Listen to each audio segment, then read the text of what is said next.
မြတ်ဗုဒ္ဓဤဘဝနှင့်ဝါဆိုလာပြီအမှတ်တရဒီနေ့မြန်မာပြက်ကလေးအရာဝါဆိုလာပြီနေ့ကြားရောက်လာတာအဲ့ဒီဝါဆိုလာပြီနေ့ဟာလွန်ခဲ့တဲ့နှစ်ပေါင်း1600ကျော်ကဒီဝါဆိုလာပြီနေ့မှာမြတ်ဗုဒ္ဓရဲ့ဘဝနဲ့ဆက်ဆက်ပြီးတော့ထူးခြားတဲ့ဖြစ်စဉ်တွေဟာ၄မျိုးကြုံခဲ့တယ်ဆိုတာမှတ်သားလာယူကြဖို့ဝါဆိုလာပြီနေ့ရောက်တိုင်းမြတ်ဗုဒ္ဓရဲ့ဘဝနဲ့ဘယ်လိုဆက်ဆက်နေရဲဆိုတာဘုရားကိုကိုယ်ကိုယုံကြည်အားကိုးကြတဲ့ဘုရားဘာသာဝင်သူတော်စင်တွေအနေနဲ့ကုသိုလ်တရားဖြစ်ပွားစိမ့်သောငါဒီတရားကိုမှတ်သားနိုင်ယူကြဖို့ပေါ့ဒါကြောင့်မို့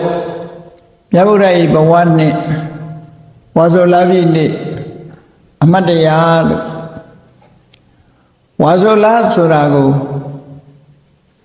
အိန္ဒိယနိုင်ငံအသုံးပြုခဲ့တဲ့စကားလုံးနဲ့ပြောလို့ရှိရင်အာတန်လလို့ခေါ်တယ်ကဆုံလာကြတော့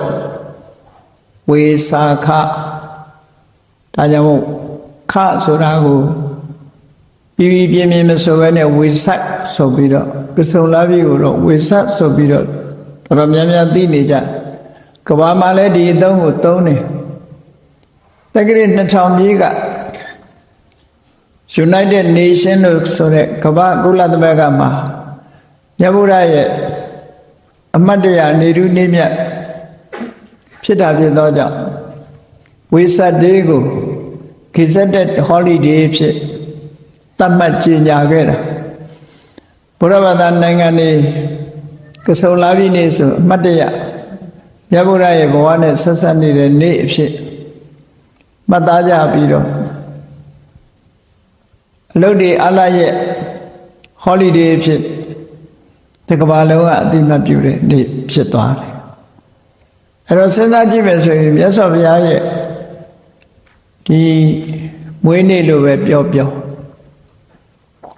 ထူးခြားတဲ့ဝေဆက်လို့ခေါ်တဲ့ကဆုံလာပြီနေ့ဟာ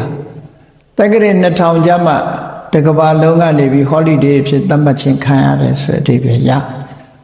မတမနောက်ကျသွားတယ်လို့ပြောအခုဝါဆိုလာပြီနေ့ဆိုတာလေမြန်မာနိုင်ငံရဲ့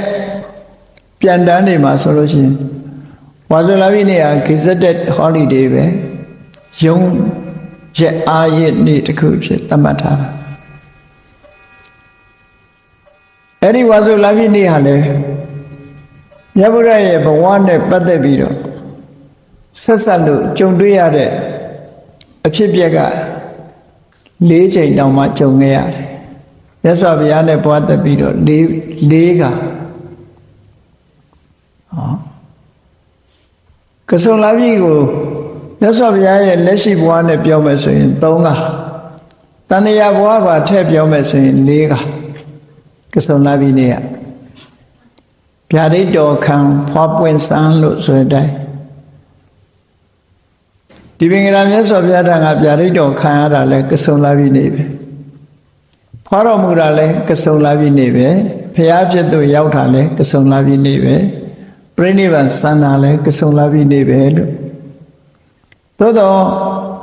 အင်္ဂလိပ်လိုရေးသားတဲ့စာအုပ်တွေထဲမှာတော့ 3 times sacred day လို့၃ချိန်ပဲရေးသားလေးရှိကြဗျာဒိတ်တော်ခံကိုသိတာဥဒ္ဓမနဲတယ်ပေါ့၃ချိန်ပဲမြတ်စွာဘုရားဘဝနဲ့လက်ရှိဘဝနဲ့ပြောမယ်ဆိုရင်၃ချိန်လို့ပြောဒီဝါဆိုလာပြီနေကြတော့၃ချိန်မကဘူး၄ချိန်မြတ်စွာဘုရားဘဝနဲ့ဆက်ဆက်တဲ့ထူးခြားတဲ့ဖြစ်စဉ်တွေမှတ်တမ်းတင်ရမှာဖြစ်တယ်ပေါ့ဒါကြောင့်မို့ဝါဆိုလာပြီနေရောက်တိုင်းအဲ့ဒီ၄မျိုးတည်းကတပတ်စကြာအခါတော်နေ့ဖြစ်တာလဲလူသိများပြီးတော့နေကြတယ်ကျန်တာတွေတိမ်မြုပ်ပြီးတော့နေတယ်အဲ့တော့တပတ်စကြာအခါတော်နေ့ဆိုတာအဖြစ်၄ခုတည်းကတစ်ခုမျှတာဖြစ်တယ်ပေါ့ အားလုံးမြတ်စွာဘုရားဘဝနဲ့ဆက်ဆက်ပြီးတော့ပြောမယ်ဆိုရင်၄ခါလို့အဲ့ဒီ၄ခါကိုမှတ်သားကြပါဘုရားဝန္တအထက်ကထာမှာ၄ခါပြောကြုံရပုံနဲ့ပတ်သက်ပြီးတော့ဘယ်လိုရေးသားမှတ်တမ်းတင်ထားတော့ဆိုမဟာပုရိသောပနဥတ္တရတန်လနခတေနေဝမတုကုတ်စိန်ဩကမတိဥတ္တရတန်လဆိုတာဝါဆိုလပြည့်နေ့ကိုအာတန်လနခအာတန်လဆိုတဲ့လာရရဲ့နာမည်ကနခနာမည်ကြီးပဲအကုန်လုံးကောင်းကင်ကနခနဲ့လာပြည့်ဝန်းတို့ရှင်တွဲပြီးတော့ထွက်ပေါ်လာတဲ့အမှတ်သားနဲ့လာတွေကိုပေရင်ကျမ်းကနေပါခေါ်ဆိုးလာခဲ့တာဒါကြောင့်မို့လာရရဲ့နာမည်ဟာနခနဲ့တွဲပြီးတော့ခေါ်တယ်မြန်မာတွေကြတော့မြန်မာကလင်နာမှာတော့အဲ့လိုခေါ်တာမဟုတ်ဘူးနော်တကူးဆိုတာနှစ်တကူးတဲ့လာမို့ခေါ်တာနဲ့တူပါတယ်တာကူးလို့ခေါ်ကြဟုတ်နောက်ပိုင်းကျတော့ပြောင်းလဲလာတာအတာကူးပြောင်းလို့တာကူးကနေတကူးလို့ဒီလိုအဲ့လိုပြောင်းလဲခေါ်မှုတွေပေါ့ဝါဆိုဆိုတာကြတော့တန်ဃာတွေဝါဆိုတဲ့လာမို့ခေါ်တယ်အဓိပ္ပာယ်ရတယ်ဝါခေါင်ဆိုတာကြတော့ခေါင်ဆိုတာကဟိုမိုးခေါင်တဲ့အခေါင်မျိုးပြောတာမဟုတ်သူကတန်းခေါင်ဆိုတဲ့ဟာမျိုးတန်းခေါင်ဆိုတာညရဲ့ဗဟိုချိန်ကိုပြောတာပဲအလဲကျတဲ့ချိန်ခုကလည်းဝါခေါင်ဆိုတာပြောလိုက်တဲ့အခါကျတော့3လထဲမှာသူကအလဲခေါင်ကျတဲ့လလို့ဒီလိုဆိုလိုတာပေါ့နော်တော့ကနေ့ခေတ်မြန်မာပြည်မှာတော့ဝါဆိုလာပြီကျော်တရက်နေ့မှဝါဆိုတာဖြစ်သောကြောင့်ဝါဆိုလာဇန်တရက်နေ့မဟုတ်သည့်အတွက်ကြောင့်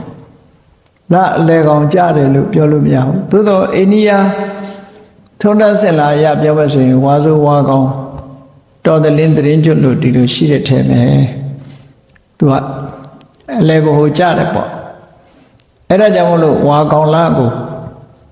ဝါရဲ့အလဲကောင်ကြလို့ဝါကောင်လို့ခေါ်လာပုံရတယ်ပေါ့ရှင်းတော့ကတော့ဝါကောင်လို့ခေါ်တာမဟုတ်ဘူးရှင်းတော့ဝါကောင်လာကိုနံကာလလို့လည်းသုံးတယ်ဒီဓမ္မစကြာနေတရားကိုကုန်းမောင်ခေဘာကြီးတော်မင်းလက်ထက်လောက်ဘာကြီးတော်မင်းလက်ထက်အမရပုရမြို့မှာနမတော်မင်းသူကကိုးကွယ်တဲ့ဆရာတော်ဥပုပ်ရေးတဲ့နေတရားအဲ့ဒီဆရာတော်ဥပုပ်ရေးတဲ့နေတရားထဲမှာဏိကုံးမှာဘာပြထားတော့ဆိုလို့ရှိရင်ဓမ္မစကြာနေတရားအဆုံးမှာဘယ်နေ့ဘယ်ရက်မှာသူပြီးတယ်ဆိုတာကိုမှတ်တမ်းတင်ထားတဲ့ထဲမှာတာဝဏီနံကာလ၌လို့အဲ့လိုရေးထားတယ်နော်နံကာလကိုရေးတာမသိတဲ့သူကစာသွားပြင်နံကာလတော့မဟုတ်တော့ဘူးနံနဲ့ကာလလို့သွားပြင်မဟုတ်ဘူးနံကာဆိုတာဒီဝါကောင်ကိုပြောတာနော်မသိတဲ့လူကလည်းဒုက္ခတော်တော်ပေးတယ်နံတော့မဖြစ်တော့ပါဘူးနံနဲ့ကာလပဲဖြစ်ပါလိမ့်မယ်ဆိုပြီးတော့နဲ့သွားထည့်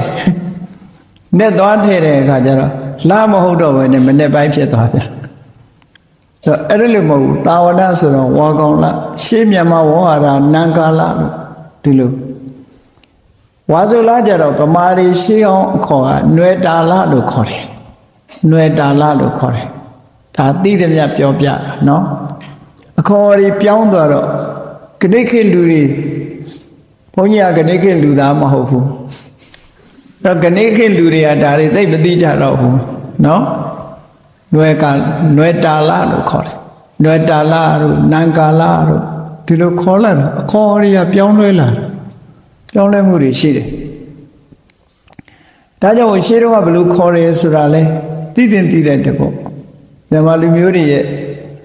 ဒီပြက်ကလေးနဲ့ပတ်သက်ပြီးတော့လာတွေဟာရှေးအခေါ်တွေကပျောက်ဆုံးပြီးတော့သွားတယ်တခါတည်းရန်တွေးရှိနိုင်သေးတယ်ပေါ့အဲ့တော့ဒီမှာပါဠိဘာသာနဲ့ခေါ်တဲ့အခါကျတော့အာတန်လဆိုတာဝါဆိုလလို့ဒီလိုခေါ်တယ်ဘာဖြစ်လို့အာတန်လလို့ဝါဆိုလလို့ခေါ်တာတော့ဆိုကောင်းကင်နက္ခတ်ကအာတန်လီဆိုတဲ့နက္ခတ်ရှိတယ်အဲ့ဒီနက္ခတ်နဲ့လဘိဝဉ္ကြီးဟာရှင်တွဲပြီးတော့ထွက်ပေါ်လာတာဖြစ်သောကြောင့် ဝါဆိုလကိုအာတန်လလို့ဒီလိုခေါ်တယ်အဲ့ဒါကိုတီဟိုနိုင်ငံမှာတော့ဒီလကိုခေါ်တဲ့အခါအဆလလို့ဒီလိုခေါ်တယ်နီးအတန်နီးတယ်ပေါ့အဆလအဆလကိုပဲအဆလလို့ဆိုတာသူတို့အတန်တွဲနေအဲ့တော့နက္ခတ်ရဲ့နာမည်တွေနဲ့သူတို့အိန္ဒိယနိုင်ငံကဒီလိုပေးသွားအဲ့ဒါကြောင့်မို့ဒီအာတန်လနက္ခတ်နဲ့ဆက်ဆက်ပြီးတော့ဖះလောင်းဟာမေရောဝမ်းထဲမှာတန်တေခတာဟောဒီဝါဆိုလာပြီးနေပဲလို့ဆိုလို့မေရောဝမ်းနဲ့တန်တေခတယ်လို့ဆိုတော့တန်တေမခခင်ဘယ်မှာရှိတာတုံးလို့မေးမယ်ဆိုလို့ရှင်တုတ်တိတနတ်ပြည်မှာတေတကေတုနတ်သားဘဝရှိနေတယ်အဲ့ဒီနေ့မှာပဲနတ်သက်စိတ်လို့နတ်ပြည်ကနတ်ဒီပြမာတွေကဝိုင်းဝန်းတောင်းပန်မှုကြောင့်နတ်သက်စိတ်လို့ပါရမီပြည့်နေတဲ့ဘုရားလောင်းဟာမေတော်ဝမ်းထဲကိုတဏိခတဲ့လာဟာခုလိုဝါဆိုလာပြီးနေပဲဖြစ်နေတယ်ပေါ့။မြတ်စွာဘုရားနဲ့ဘဝနဲ့ပထမဆုံးဆက်ဆက်တယ်။နောက်တစ်ခုကတော့ဘာလို့ဆိုရင်မဟာဘိနိကမနဘုရားလောင်းတော်ဟာတန်ဝေကရပြီးတော့နန်းတော်ကနေထွက်ခွာပြီးတောထွက်သွားတာအဲ့ဒါလည်းပဲဝါဆိုလာပြီးနေညကြီးမှာတောထွက်တာတဲ့ဟောဒီနေညတကောင်မှာတောထွက်တယ်လို့ဘုရားလောင်းတောထွက်တဲ့ညဟာလည်းပဲတောထွက်တဲ့လဟာလည်းပဲဝါဆိုလာပြီးနေပဲဖြစ်တယ်ပေါ့ဒါဒုတိယတတိယကြတော့ဓမ္မစကြာဟောတာဝါဆိုလာပြီးနေပဲဣတိပတ္တမိဂရာအောင်တော်မှာဓမ္မစကြာတရားဟောပြောခဲ့တယ်ဟောဒီဝါဆိုလာပြီးနေပဲနောက်တစ်ခုကတော့ဘာလို့ဆိုဖျားဖြစ်လို့ခုနဝမြောက်တဲ့အချိန်မှာရေမီးအစုံ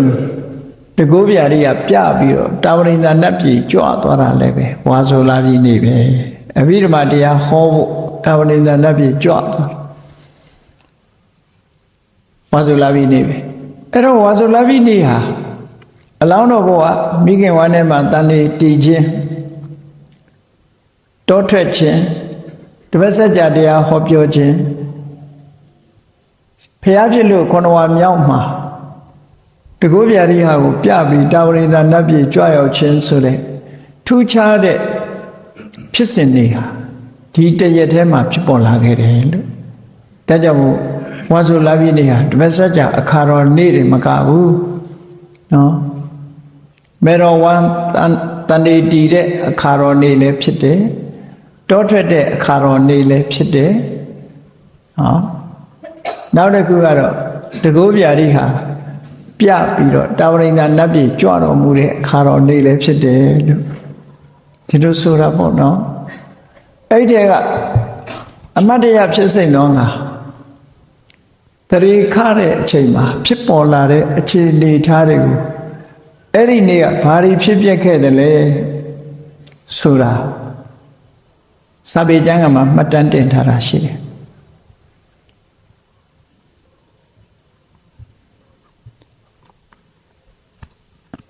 မေရောမာယာသုဒ္ဓရဏမင်းကြီးနဲ့မေရောမာယာတို့ကနေပြီးတော့ဖျားလောင်းအောင်မွေးဖွားလာအဲ့တော့မာယာဒေဝီလို့ခေါ်တဲ့ဖျားရဲ့မေရောကြီးဟာဒီဆယ်ကျော်သက်ရွယ်မဟုတ်ဘူးဖျားလောင်းတန်နေခါတဲ့အချိန်မှာနေတတ်ထိန်တတ်တဲ့တည်တည်ငြိမ်ငြိမ်ရှိပြီးတော့ရင့်ကျက်တဲ့အရွယ်ရောက်သွားပြီအလုံးခံမှန်းပြီးတော့ပြောတဲ့အခါဖျားလောင်းတန်နေခါတဲ့မေတော်ကြီးရဲ့အရွယ်ဟာဘယ်ချိန်လို့ဆို55နှစ်တဲ့နော်55နှစ်မြန်မာတွေကတော့အခုအသက်40ဆိုသွေးဆုံးတယ်လို့ပြောကြတယ်နော်အဲ့တော့ဖျားလောင်းမေတော်ကြီးဟာ55နှစ်မှတူရီတော်သားဖြစ်တဲ့ဖျားလောင်းကိုရတာပေါ့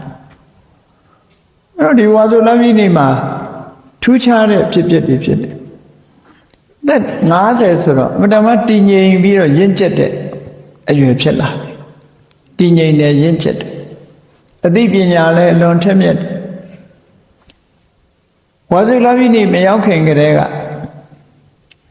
သတင်းသီလတွေစောင့်တည်ပြီးတော့အဲ့ဒီခေတ်အတိုင်းတာရပေါ့ဘုရားမပွင့်သေးတော့သမထဝိပဿနာဆိုတာတွေတော့ကျင့်နိုင်တာမဟုတ်ဘူးသို့သောကိုချင်းသီလဥပုသ်ဆောင်တာတွေဘာတွေကတော့ရှိတယ်ပေါ့အဲ့ဒီချိန်သူတော်စင်တွေရဲ့ဟောပြောချက်အရမေတော်ကြီးကလာပြည့်နေ့မှာဥပုသ်ဆောင်ဒီဥပုသ်ဆောင်တဲ့အလေးထားဟာဘုရားပွင့်မှပေါ်တာမဟုတ်ဘူးနော်ဒါကြောင့်မို့အဲ့ဒီဥပုသ်သတင်းစောင့်တည်ပြီးတော့အိယာဝင်အိပ်ဆက်တဲ့အခါ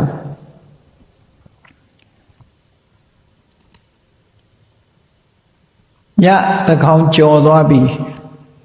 ပစ္စည်းမယံလို့ခေါ်တယ်နောက်ပိုင်းရောက်လာတဲ့အချိန်မှာလင်းအားကြီးအချိန်မှာအိမ်မက်မက်တယ်အိမ်မက်မက်တယ်ဆိုတဲ့ဟာအိပ်ပျော်နေတော့မက်တာမဟုတ်ဘူးနိုးနေတော့လည်းမက်တာမဟုတ်ဘူးဘဝင်စိတ်နဲ့အိမ်မက်မက်ဘူးနိုးတဝက်ပျော်တဝက်အိတ်တဝက်နိုးတဝက်လို့ခေါ်တယ်ဘဝင်ဖြစ်လိုက်ဝီထိဖြစ်လိုက်နှစ်ခုစကြားလေးမှာအိမ်မက်ဆိုတာမက်တတ်တယ်အိမ်မောကြနေပြီဆိုရင်အိမ်မက်မက်ဘူးနော်ဖြတ်ခနဲ့နိုးတယ်ဆိုရင်ပဲလူကသိတဲ့အနိုးမျိုးမဟုတ်ဘူးဒါကြောင့်မို့စာပေကျမ်းကမှာဘယ်လိုဆိုတော့ဆိုကပိမိတ်တပရောကပိကပိမိတ်တကပိမိတ်တပရိတကပိဆိုတာမြောက်မိတ်တဆိုတာငိုက်တာမြောက်ငိုက်တယ်လို့မြောက်ဆိုတာတစ်ပင်မောနေတဲ့အကောင်ဆို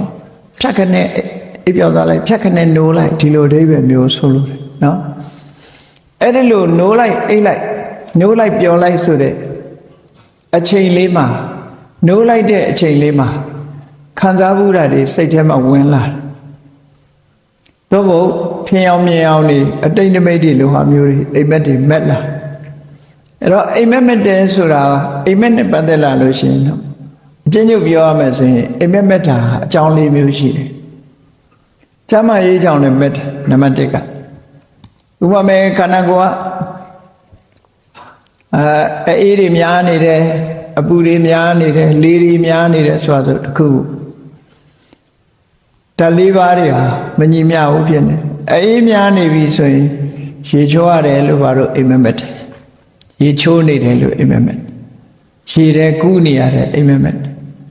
လေတွေများနေရင်တော့ကောင်းကင်ပြန်ရတယ်လို့ဘာလို့အိမ်မက်မက်ဒါလေတွေရဲ့သဘာဝနဲ့နှိစက်တာဟုတ်မယ်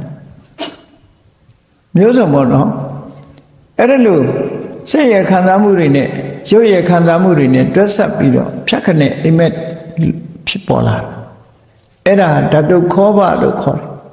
ဓာတ်လိမညီမညွတ်ဖြစ်တဲ့အခါမှာလည်းမက်တတ်တယ်အဲ့ဒီအိမ်မက်ရဲ့ result ကတော့ဘာမှမထူးကျမ်းမာရေးကြောင့်မြတ်တဲ့အိမ်မက်မျိုးအကျိုးပေးတဲ့ဟာမျိုးမဟုတ်ဘူးနောက်တစ်ခုကြတော့ဘာလို့ဆိုရင်အနုဘုဒ္ဓပုပ္ပတဲ့နေ့လေကတွေ့ကြုံတာတို့ဟိုနေ့ကတွေ့ကြုံတာတို့ဟိုတစ်ခါတော့ကကြုံခဲ့တာတွေစိတ်ထဲမှာစွဲနေတဲ့ကြုံတွေ့မှုတွေအတွေ့အကြုံတွေကိုစွဲပြီးတော့ဖြတ်ခနဲ့အဲ့ဒါလေးတွေကအပိုင်းအစလေးတွေဖြစ်ပြီးတော့ထင်အောင်မြင်အောင်ဖြစ်လာတာအဲ့ဒါကြတော့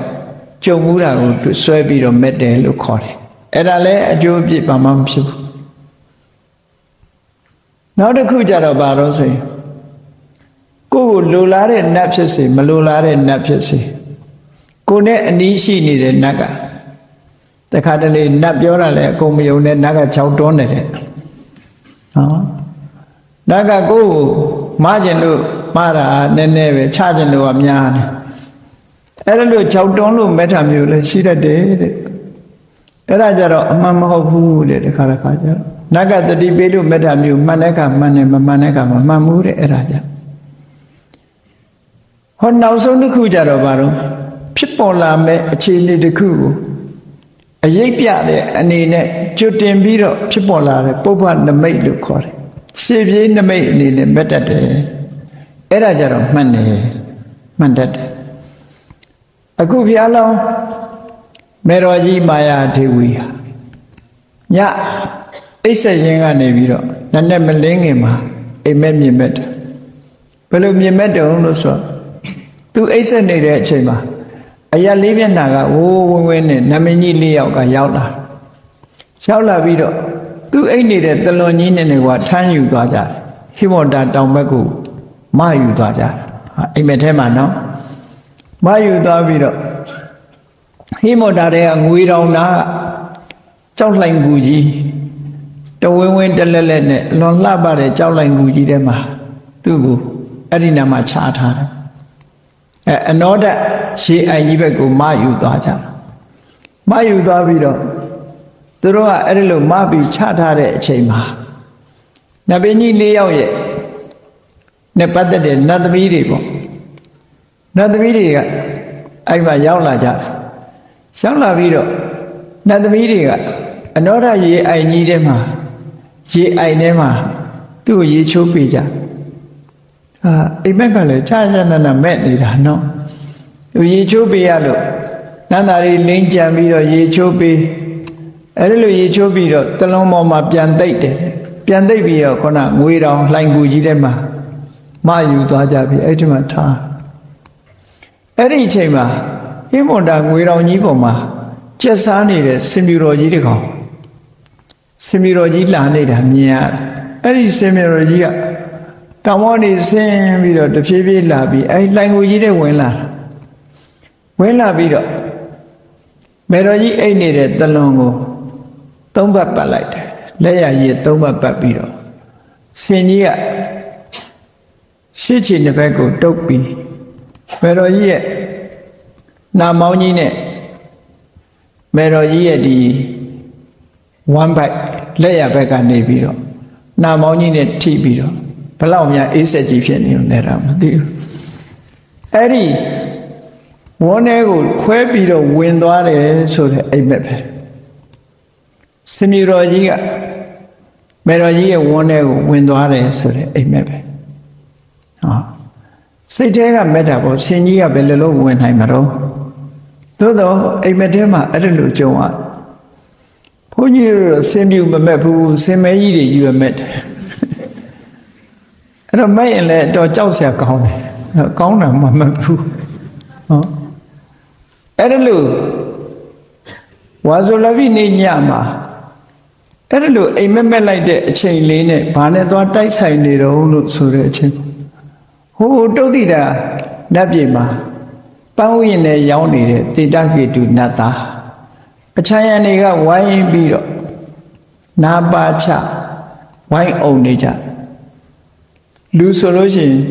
ဒီကနေ့အချိန်မှာဝိုင်းပြီးတော့နေကြသလိုနေမှာပေါ့အဲ့ဒီနတ်ကလည်းပုဗ္ဗနမိတ်တွေပြပြီးတော့နတ်ဘဝကနတ်သက်စီလို့စုတည်ရမယ့်အချိန်လေးပါဥယျာဉ်ထဲမှာအလုံးကနေဝိုင်းပြီးတော့အားပေးနေကြတဲ့အချိန်လေးပေါ့တေတကေတုနတ်သားလဲပြုတ်ကနေသုတိစိတ်လဲကြာရောအခုဒီအိမ်မက်မက်တာနော်အိမ်မက်မက်တာနဲ့ဒါလည်းသွားတိုက်ဆိုင်စင်မြေတော်ကြီးကဝန်းထဲမှာဝင်သွားတယ်ဆိုတာအိမ်မက်မက်လိုက်တယ်အဲ့ဒါနဲ့နိုးလာတော့သုတ္တရဏမင်းကြီးကိုမနေ့ကျတော့အကျိုးအကြောင်းပြောပြဘုရင်ကြီးကပုံနာတွေ64ယောက်ဆင့်ခေါ်လိုက်ဘုရင်ကျွမ်းကျင်တဲ့ပုံနာတွေကိုဆင့်ခေါ်လိုက်ပြီးအိမ်မက်ရဲ့အကျိုးအပြစ်ကိုဖတ်ခိုင်းတာပေါ့နော်ကြာကြာနာနာပုံနာတွေလည်းဝတ်စားလှပစွာဝတ်ပြီးတော့စင်တစားတွေနဲ့ပြည့်ပြည့်စုံစုံဘုရင်ကြီးခေါ်တဲ့စီအကုန်လုံးရောက်လာကြပြီအိမ်မက်အကြောင်းပြောပြတဲ့အခါကျတော့ပုံနာတွေကဘုရင်ကျမ်းဂန်နဲ့ညှိနှိုင်းပြီးတော့ရှင်မင်းကြီးရဲ့ဒီမိဘရဲ့ခေါင်းကြီးမှာဒါတန်တေတည်ခြင်းပဲဖြစ်ပါတယ်တန်တေတည်တဲ့ပုဂ္ဂိုလ်ကလည်းတမ္မာပုဂ္ဂိုလ်မဟုတ်ဘူးလောကမှာအထွတ်မြတ်ဆုံးပုဂ္ဂိုလ်ဖြစ်တယ်လူဘဝမှာနေမယ်ဆိုရင်စကြဝဠာမင်းဖြစ်ပြီးတော့တောထွက်မယ်ဆိုရင်ဖျားဖြစ်မဲ့ပုဂ္ဂိုလ်မျိုးတကယ်တော့လေဖျားဖြစ်ဖို့ရပို့ပြီးတော့သိကြတယ်ဆိုတဲ့အကြောင်းသူတို့ရဲ့ဗေဒင်ကျမ်းကအရာဟောတာဗေဒာကျမ်းတွေကဒါဖြင့်ဗေဒင်ဆရာတွေကတဲမှန်လားပါလားလို့ဘယ်လိုလုပ်သိတာတော့လို့မေးเสียရှိတယ်ဒီဗေဒကျမ်းတွေကအစဉ်လာသင်လာတယ်ဆိုတာဘယ်သူကစပြီးဗေဒင်ကျမ်းတွေကိုရေးလာလို့ တိကျမှန်ကန်မှုတွေရှိတာလဲလို့ဆိုဒီယသိ8ယောက်ပေရင်ကျမ်းတွေကိုစပြီးတော့ယသိက8ယောက်ရှိတယ်အဲ့ဒီယသိတွေဟာသမထကျင့်စဉ်တခုကိုကျင့်ပြီးတော့ဒိဗ္ဗစကုဝိညာဉ်ရပြီးအောင်မြင်စွမ်းအားအမတန်မှထက်မြက်တဲ့တမာတိစွမ်းအားတွေနဲ့ဒီလိုဖြစ်ရင်ဘာအိမ်မက်ဒီအိမ်မက်ကဘယ်လိုအကျိုးဒါလုပ်ရင်ဒါဖြစ်တယ်ဆိုတာတွေလူရဲ့ပုံမှန်ဒီလိုဆိုလို့ရှိရင်ဘယ်လိုအကျိုးပေးမယ်ဆိုတာတွေသူတို့ကကတ္တဗမြတ်စွာဘုရားကဟောပြောတဲ့ကံတမာတွေနဲ့သူတို့မြင်တဲ့ဒိဗ္ဗစကုအဘိညာဉ်နဲ့လူတွေရဲ့ဖြစ်ပျက်နေတဲ့အခြေအနေတွေပေါင်းစပ်ပြီးတော့ဟောစရန်တွေကိုရေးထားခဲ့တာဟောဘယ်လိုအိမ်မက်မဲ့ရင်ဘယ်လိုဖြစ်မယ်သို့မဟုတ်နော်ဘယ်လိုရုပ်လက္ခဏာရှိတဲ့ပုဂ္ဂိုလ်ကဘယ်လိုဖြစ်တယ်ဆိုတာဘေးရင်ဟောစရန်တွေဘေးရင်ကျမ်းတွေကိုတည်တည်ချာချာရေးသားခဲ့တာဖြစ်ခဲ့တယ်ဒါကြောင့်မို့ရန်ရည်ရန်ဟောဒီလိုမဟုတ်ဘူးဘေးတာကျမ်းတွေမှာခိုင်မာတယ်အခုခေတ်ကြောက်တန်လေးနဲ့တွက်တာတော့မပြောတတ်ဘူးအဲ့ဒါတော့ခဏန်းလေးနဲ့နော်ဒါလည်းအခြေခံကတော့အဲ့ဒီကျမ်းတွေကနေပြီးတော့လာတဲ့ဟာတွေကိုအခြေခံပြီးတော့မြန်မာလိုရေးထားတဲ့ဖေရင်ဟောစရန်တွေဆိုတာရှိတာအိန္ဒိယလာတဲ့ကျမ်းဂန်တွေကနေကြည့်ပြီးတော့ဟောကြတာများဒီလိုဆိုတာအဲ့ဒါကြောင့်မို့လို့ဗေဒကျမ်းတွေတတ်တဲ့ဗြဟ္မဏတွေကနေဟောကြတယ်ဟောကိန်းထုတ်တယ်မိဖုရားကြီးနဲ့သုတ္တရဏဘုရင်ကြီးတို့ဝမ်းမြောက်ဝမ်းသာဖြစ်တယ်ပေါ့တဲ့ရွယ်လေးရလာမှသာယရဏထွန်းကားတယ်ဆိုဝမ်းသာစရာဖြစ်လာနော်ဟောအဲ့ဒါလို့ဒီလိုဖြစ်ပျက်ကြုံခဲ့တာဟာလည်းပဲဝါဆိုလာပြီးနေတာဖြစ်တယ်တဲ့ဒီဝါဆိုလာပြီးနေအခါသမ ्या အဲ့တော့ထူးခြားချက်တွေကဘာတွေဖြစ်တော့ဘုရားလောင်းတန်နေခါတာခုနကအိမ်မက်နဲ့သတိခလာတာဒါရင်ဖြစ်သလားလို့ဆိုတိုက်တိုက်ဆိုင်ဆိုင်ကြီးကမိဖုရားကြီးရဲ့ဝမ်းထဲကိုဆင်မြူတော်ကြီးကလည်းပဲလက်ရနန်တောင်းကိုခွဲပြီးတော့အတွင်းနဲ့လည်းဝင်လိုက်ရောဘာဖြစ်သွားတော့ဆို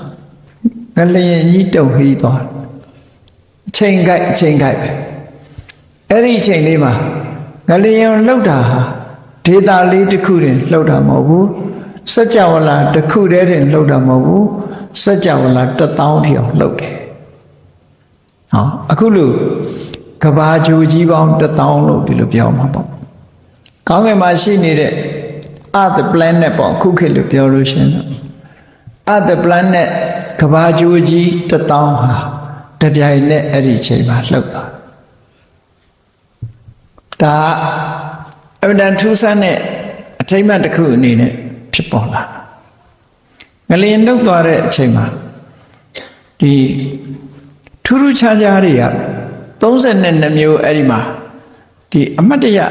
ဖြစ်ပေါ်သွားတာတတိထားမဲ့တဲ့လူလည်းရှိမယ်တတိမထားမိတဲ့လူလည်းရှိမယ်တရေခါတဲ့အချိန်လေးမှာဖြစ်ပျက်သွားတဲ့အဖြစ်ပျက်တွေကအမှန်တမ်းထူးဆန်းတာမတမ်းထူးဆန်းတာတွေဖြစ်တယ်အံ့ဩဖွယ်ရာတွေကြီးဖြစ်တယ်စัจ java လာ1000ကြီး1000လုံးဟာမှောင်မိုက်မနေပဲနဲ့အဲ့ဒီအချိန်မှာလင်းသွားတယ်တဲ့လင်းလင်းချင်းချင်းကြီးဖြစ်သွားတယ်ဒါနံပါတ်1နံပါတ်2ကျတော့မျက်စိမမြင်တဲ့လူတွေအဲ့ဒီအချိန်မှာမြင်သွားကြတယ်တဲ့တော်တော်ဒါကတော့အမတမထူးဆန်းတဲ့ဟာပေါ့နော်မျက်စိမမြင်တဲ့လူတွေဘယ်မျက်စိမှလည်းမခါရဘူးမျက်စိလည်းမခွဲမကူရပဲနဲ့အဲ့ဒီအချိန်လေးမှာဒီအလင်းစွမ်းအားနဲ့ဘုရားလောင်းနေပရိသေတွေနေလိုက်တဲ့အချိန်လေးမှာသူတို့မျက်လုံးတွေပြန်မြင်လာတယ်တဲ့ဒီအချိန်မှာထူးခြားသွားနားပင်းနေတဲ့လူတွေကလည်းပဲနားကြားလိုက်တယ်တဲ့လှုပ်တန်တဲ့တန်တွေကိုကြားလိုက်ရတယ်နံပါတ်3ကနံပါတ်4ကတဲ့အတွေကလည်းစကားပြောတယ်တဲ့အဲ့ဒီအချိန်မှာနော်စကားမပြောတတ်တဲ့ဆွန့်အနေတဲ့ပုဂ္ဂိုလ်ကလည်းအဲ့ဒီအချိန်မှာစကားပြောတယ်နံပါတ်5ကခါကုန်းနေတဲ့လူလည်းခါဆန့်သွားတယ်နော်ခါဆန့်ခြေထောက်တွေခွင်းနေတဲ့လက်တွေကောက်နေတဲ့လူကလည်းအဲ့ဒီအချိန်မှာဖြောင်းသွားတယ်အော်တိုမက်တစ်ဖြောင်းသွားတယ်ထူးခြားတဲ့အချက်တွေဖြစ်တာ နံပါတ်6ကတော့ခြေထောက်ဆွန့်တွန့်ဖြစ်နေတဲ့ပုဂ္ဂိုလ်တွေလည်းဖြောင်းပြမတ်သွားလာနိုင်တဲ့ခြေထောက်အကောင်းရသွားတယ်လူတွေကိုချုံနှောင်ထားတဲ့ထောင်တွေအားလုံးလည်းအဲ့ဒီအချိန်မှာပွင့်ပြီးတော့အားလုံးလွတ်သွားတယ်လို့ပြောတယ်လူဆိုးတွေပါသွားရင်လည်းဒုက္ခပဲအဲ့ဒီအချိန်ဟောထောင်တွေကအကုန်လုံးလွတ်သွားအဲ့ဒီအချိန်မှာလွတ်ကုန်ဟောဒါတွေမကဘူးအမြဲတမ်းမိထောက်တွေနဲ့ပြည့်နေနေတဲ့အဝိဇ္ဇငရဲမီးကြီးကလည်းအဲ့ဒီအချိန်မှာဟုတ်ခနဲ့ငြိမ်းသွားတယ်ဗမာပြည်ဝါလျှက်စစ်မီးပြတ်တယ်လို့ပဲဟုတ်ခနဲ့အဲ့ဒီအချိန်လေးကငြိမ်းတယ်နော်ငြိမ်းသွားတယ်တဲ့ငတ်ပြတ်နေတဲ့စိတ်ဓာတ်တွေဟာလည်းအဲ့ဒီအချိန်မှာဆာလောင်မိုးသိဋ္ဌာတို့စားကျင်နာတို့ဆိုတဲ့စိတ်လေးဟာအာသာပြေသွားတဲ့အဲ့ဒီအချိန်လေးပါနံပါတ်9ကနံပါတ်10ကျတော့တရိစ္ဆာန်တွေကလည်းတကောင်းအန္တရာယ်မပြုတ်ဘူးတဲ့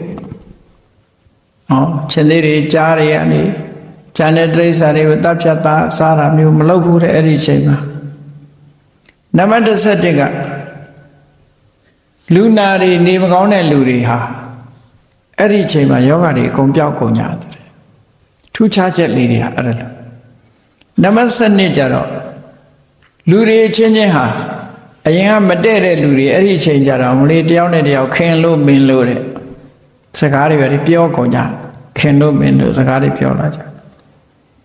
နံပါတ်13ကျတော့မြို့တော်မှာရှိတဲ့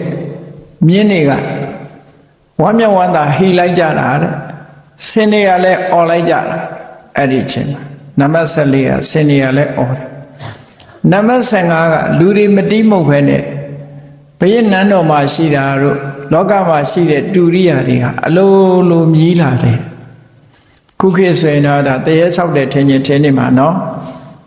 ထူးခြားတဲ့အချက်တွေကဒီလိုဖြစ်တတ်တယ်ပေါ့အေးအဲ့ဒါတွေမကဘူးနံပါတ်16မှာလူတွေဝတ်တဲ့လက်ဝတ်တန်းစာတွေကအတန်လေးတွေမြည်လာတယ်ပါရတဲ့အတန်လေးတွေမြည်လာတယ်နံပါတ်19ကျတော့အယမျက်နာတွေဘယ်ကြည့်လိုက်လင်းလင်းချင်းချင်းဖြစ်နေတယ်ကုန်လင်းနေတယ်နံပါတ်18ကဒီအချိန်လေးမှာလေငြိမ်မနေဘူးလေပြေလေညင်းလေးအခန့်လိုကောင်းအောင်လေညင်းကလေးလာတယ်လေလေးတိုက်ပြီးတော့အေးမြတ်မြတ်ဖြစ်တယ်နံပါတ်19ကျတော့ဘာလို့ဆိုအခါမဟုတ်ဘဲနဲ့အခါမဟုတ်ဘူးလို့ဆိုတာသူကဘာလို့လဲဆိုတော့တရနေ့မှာမိုးရသည်ရောက်မှာကိုနော်ဒါကြောင့်မို့အခါမဲ့လို့ပြောတာမိုးကတော့တကယ်ကတော့ရွာနေပြီပေါ့အခုလည်းပဲမိုးရသည်ရွာတာမဟုတ်ဘူး spring ရသည်လေကွာဘာလို့လဲဆိုတော့တရနေ့ကမှမိုးရသည်ရောက်မှာကိုလက်ဖြင့်ကကျမှမိုးရသည်ရောက်မှာအဲ့ဒါကြောင့်အခါမဲ့မိုးလို့ခေါ်တာလာပြီးနေကြရွာရင်အခါမဲ့မိုးပဲမိုးရသည်မရောက်သေးခင်ရွာတယ်အဲ့ဒီအခါမဲ့မိုးလဲရွာတယ်တဲ့ကြီးမားမားကိုရွာလိုက်တယ်နံပါတ်20ကမြေကြီးကျဲကနေပြီးတော့စိတ်ရည်စမ်းရည်ပန်းထွက်လာတယ်နံပါတ်21ကတော့ဒီအဲ့ဒီအချိန်မှာငှက်တွေဟာဘယ်ငှက်ပဲဖြစ်ဖြစ်ကောင်းကင်ပြန်တဲ့ငှက်မရှိဘူးတဲ့အလုံးငြိမ်ဝတ်ပြီးတော့နားနေကြတယ်နံပါတ်22ကမြည်ရည်တွေစီးဆင်းနေတဲ့မြည်ရည်တွေဟာအဲ့ဒီအချိန်လေးမှာအခိုက်တန့်သွားတယ်ဘယ်မှမစီးတော့ဘဲနဲ့မြည်ရည်တွေရပ်သွားတယ်23ကျတော့အဗဓမ္မငမ်းပါတယ်ဆိုတဲ့ပင်လယ်ရေတွေကလည်းအဲ့ဒီချိန်မှာချိုသွားတယ်တဲ့နော်ချိုးနေတယ်ပြောင်းလဲမှုတွေကိုဖော်ပြတာပေါ့24ကျတော့ရေအိုင်နေဟူသမျှကြာပင်နေရှိတဲ့ရေအိုင်နေဟူသမျှကြာပန်းတွေဟာတပြိုင်တည်းပွင့်ကုန်ကြတယ်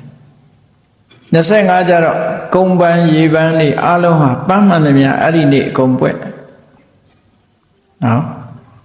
တစ်ပင်တွေကတစ်ခွပန်းတွေလည်းပွင့်နေတယ်နော်တစ်ပင်တွေရဲ့ပင်စီတွေကနေပြီးတော့ပန်းတွေပွင့်နေ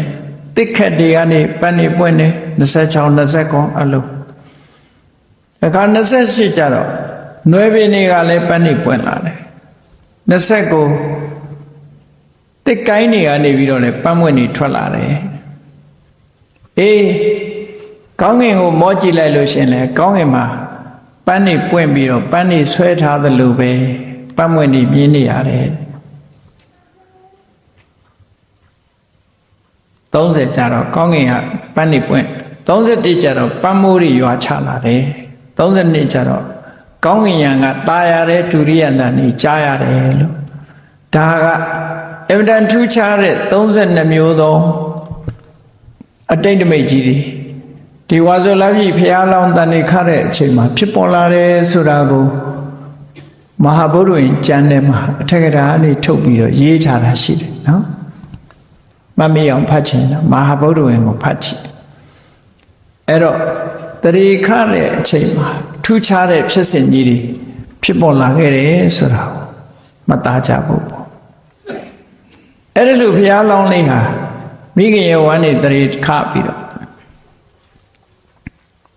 ကဆုံလာပြီနေ့မှာနောက်6လလွယ်10လလွယ်ကဆုံလာပြီကြတော့ဖွားတယ်ပေါ့29နှစ်အရွယ်ရောက်တဲ့အခါကျတော့ထူးခြားတဲ့အဖြစ်အပျက်တစ်ခုပေါ်လာဗျာတတော်29နှစ်ရသောတရာနဲ့လက်ဆက်ပြီးနန်းတော်မှာဘုရင်ကြီးကနေပြီးတော့စီးတဲ့ဥစ္စာတွေလူစည်းစိမ်ခံစားစေဖို့စီမံပေးထားအင်တာမချမ်းသာအောင်စီမံပေးထားတာအဲ့ဒီခေတ်ကသူတို့အတိုင်းတာလိုက်ဖျားလောင်းလေးနေဖို့စံနှံပြတ်တာ3ဆောင်ဆောက်ထားတယ်တဲ့ဆောင်းရသည့်အတွက်နှွေးနှွေးထွေးထွေးရှိအောင်စီမံဆောက်လုပ်ထားပြီနှွေးရသည့်အတွက်ကြတော့ခုခေတ်လိုအဲယာကွန်နေပါလိမပေါ်သေးတော့သူကနှွေးရသည့်အတွက်ကြတော့သူကအေးအောင်မြအောင်ဆိုပြီးတော့ရေကန်နေနဲ့အပေါ်မှာလိုအပ်တဲ့အခါမှာဒီရှီပန်းနေနဲ့ဘာတွေနဲ့လှုပ်ပြီးတော့ဆောက်ထားတယ်နှွေးရသည့်အတွက်မိုးရသည့်အတွက်မှလည်းအပူအေးမြတ်မြတ်တာချမ်းချမ်းသာသာနေရအောင်လို့ဆိုမိုးရသည့်နဲ့တင့်တော်တဲ့နတ်ပြတ်သက်ဆောင်လဲဆောက်ထားတာချမ်းချမ်းသာသာဒီဖះလောင်းလေးဟာသူ့အိမ်မှာနေရသူကုမလာတုတ်တံမှာမြတ်စွာဘုရားသူကိုယ်တိုင်ထုတ်ဖော်ပြီးတော့ဟောခဲ့တာရှိတယ်အေးငါလူဘဝနေတော့ကအလွန်ပဲတက်တက်တာတာနေခဲ့ရတယ်တဲ့ငါတို့အိမ်မှာဆိုလို့ရှိရင်တခြားအိမ်ကအလုတ်သမားတွေကိုအဲ့ဒီခေတ်ကထမင်းကျွေးတဲ့အခါဘာနဲ့ကျွေးတော့ဆိုစကွဲထမင်းနဲ့ပုံရိပ်ဟင်းမဲ့ကျွေးတယ်တဲ့ငါအဖေအိမ်မှာကြတော့အဲ့ဒီလိုမဟုတ်ဘူးတဲ့တလေးတံပေါက်ဆွမ်းကျွေးတယ်တလေးတံပေါက်ထမင်းကိုကျွေးတာတဲ့ဒါဘုရားလောင်းသူကိုယ်တိုင်ပြောတဲ့စကားနော်ပြီးတော့သူနေဖို့စံနှံပြတ်တာ3ဆောင်ဆောက်လုပ်ပြီးတော့သူဟာချမ်းချမ်းသာသာနေခဲ့ရတယ်ဆိုတဲ့အကြောင်းလေးကိုထုတ်ဖော်ပြောတယ်ဒုက္ခမလာသုတ်တံဆိုတာရှိတယ်သင်္ကုတ္တရနိကေအဲ့ဒါလို့ချမ်းချမ်းသာသာနေရပါမယ်လို့အချိန်တန်အရွယ်ရောက်လာအသက်တော်29နှစ်ရောက်တဲ့အခါစဉ်းစားဉာဏ်နဲ့ရှိလာထူးခြားချက်တဲ့ဖြစ်စဉ်တွေတွေ့ပြီးတော့စိတ်ဝင်စားမှုတွေဆိုပါတော့ဥယျာဉ်သွားတဲ့အခါမှာသူကိုတွေ့တယ်နောက်တစ်ခါသူနာတွေ့တယ်သူသေးတွေ့တယ်နောက်ဆုံးမှယဟန်တွေ့တယ်ဆိုနမိတ်ကြီး၄ပါးလို့ခေါ်တာပေါ့အဲ့ဒီနမိတ်ကြီး၄ပါး၄လခြားပြီးတော့မှတွေ့တာအဲ့တော့တွေ့တယ်ဆိုတာဘုရားလောင်းကဒီနိုင်ငံသားတွေကတော့ဝေဖန်နေအဲ့ဒါဒီကိစ္စနဲ့ပတ်သက်ပြီးတော့ဘုရားလောင်းဟာလူအိုမမြင်ဘူးလားလူနာကိုမမြင်ဘူးလားလူသေးကိုမမြင်ဘူးလားသူ့ဆွေတွေမျိုးတွေတည်းရောလူနာတွေမရှိနိုင်ဘူးလားခုခေတ်မှာဆိုတော့အဖိုးတွေအဖွားတွေနဲ့နေလို့ရှိရင်လူအိုလည်းမြင်ဘူးတာပဲနော်ခုခေတ်ကတော့ပြည့်တာဆေးရုံတက်ရတဲ့လူနာတွေလည်းမြင်ရတာလူသေးတွေဆိုတာတော့ပြည့်နေတာအဲ့တော့ဘုရားလောင်းလေးကအသက်29နှစ်ထိအောင်20အသက်20ကျော်30နီးပါးထိအောင်လူအိုလာလူသေးလူနာ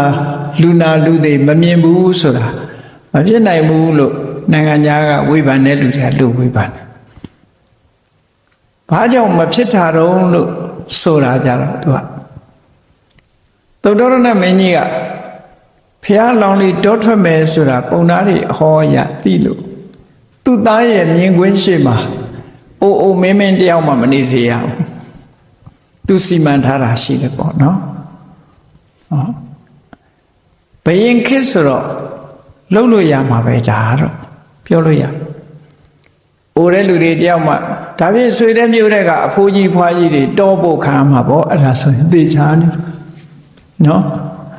ဆွေတဲ့မျိုးတဲ့ကအဖိုးကြီးဖွားကြီးတွေတောပို့ထားတာဘုရားလောင်းလေးမြင်ခွင့်အဲ့တော့သူတို့ခေတ်ကတော့နေကြထိုင်ကြတာတွေကဟိုအပြင်ထွက်ပြီးတော့သွားလာလှုပ်ရှားမှုတွေသိမရှိဘူးအင်တန်မှချမ်းသာတာနေတာဆိုတော့ဘုရားလောင်းလေးကိုသူနေဖို့အတွက်ကဘာလေးတစ်ခုဖန်ဆင်းပေးထားတယ်ဖန်တီးပေးထားတဲ့အနေအထားမျိုးတစ်ခုရှိလေအဲ့ဒီသူ့အတွက်တီးခြားကဘာလေးဖြစ်ပြီးတော့လူငယ်လူရွယ်တွေနဲ့ပဲသူကပျော်နေတာအဖိုးကြီးတွေဖွားကြီးတွေသူ့မြင်ကွင်းထဲမှာရောက်မလာဆွေတွေမျိုးတွေတဲ့အရှိကောင်းရှိတော့လဲအဲ့ဒီအချိန်မှာရောက်လာမှာလူနာဆိုတာလည်းမမြင်ဘူးဒီလိုမဖြစ်နိုင်ဘူးလို့တော့ပြောလို့မရဘူးအိန္ဒိယထုံတန်းစင်လာအရာသူကဒီပြန်မပြောနဲ့အနုရုဒ္ဓမင်းသားတို့တောင်အရွယ်ရောက်သည့်ထိအောင်ထမင်းပဲရတယ်ဆိုတာမသိဘူးသူသိတာဘာလို့ဆိုရင်ထမင်းစားခြင်းသူထွေးစားတယ်လို့ပြောလိုက်တာနဲ့ရွှေကွက်ထဲမှာထမင်းနေထည့်ပြီးသားဟေးထမင်းပဲဖြစ်တာတော့ဆိုရွှေကွက်ထဲရတာလို့ပဲသူသိတယ်နော်အဲ့ဒါလောက်ထိအောင်ဟိုမသိအောင်ထားလို့ရတယ်ဆိုရင်အဲ့ဒီခေတ်ရဲ့ဒီအထက်တန်းစားတွေရဲ့မြင်ကွင်းမှာဒီအကုန်လုံးကိုမြင်နိုင်စွာမရှိကြဘူးနန်းတော်ထဲမှာသို့မဟုတ်အတိုင်းဝိုင်းထဲမှာတိကျကဘာတစ်ခုထဲမှာပဲသူတို့ယက်တည်နေကြတာအခုခေတ်မျက်စိနဲ့ကြည့်ပြီးတော့မဖြစ်နိုင်ဘူးလို့ပြောလို့တော့မရဘူးပေါ့နော်မဖြစ်နိုင်ဘူးလို့ပြောလို့မရဘူးအဲ့တော့ဘုရားလောင်းလေးဟာအဲ့ဒီသူအိုမြင်တဲ့အခါမှာသူတို့နဲ့မတူတဲ့အိုမင်းရုပ်တွားနေတဲ့ပုဂ္ဂိုလ်မြင်လိုက်တဲ့အခါကျတော့ဘာဖြစ်လို့ဒီလိုဖြစ်နေရသလဲဆိုတာသူမေးတာမေးပြီးတော့ငါတို့လည်းတနေ့ကျအိုရအောင်ပါဆိုတဲ့အသိဝင်လာတယ်ဒီအသိကလည်း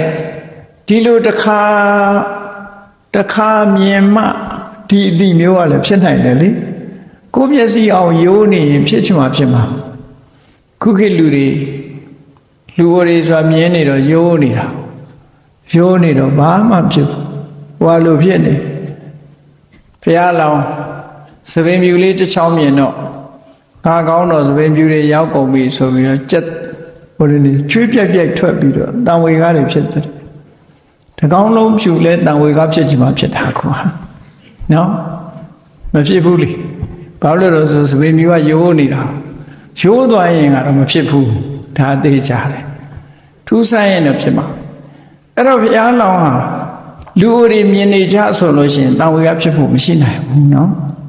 ဒါကြောင့်သူမြင်တာဟာပထမဆုံးအချိန်မြင်တာဖြစ်ရလူနာမြင်တာလည်းပထမဆုံးအချိန်လူသေးမြင်မှုတာလည်းပထမဆုံးအချိန်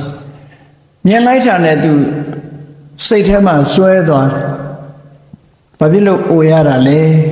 ဘာဖြစ်လို့နာရတာလဲဘာဖြစ်လို့သေရတာလဲဆိုတဲ့အတွေးတွေခေါင်းထဲမှာရောက်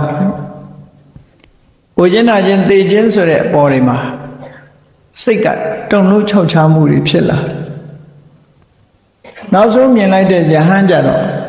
ဒီအိုခြင်းနာခြင်းသေခြင်းတွေလွတ်အောင်သူဟာလမ်းစဉ်တစ်ခုမှာကျင့်ကြံကြိုးကိုအထောက်နေတယ်ဆိုတဲ့အတိအရလို့ဒီယဟန်ဘဝဟာအေးချမ်းမှာပဲလို့ဆိုတဲ့ဆုံးဖြတ်ချက်ရပြီ29ရက်နေ့29နှစ်အရွယ်မှာအခုလိုဝါဆိုလာပြီနေ့တန်းကောင်ရံရောက်တဲ့အချိန်ကြတော့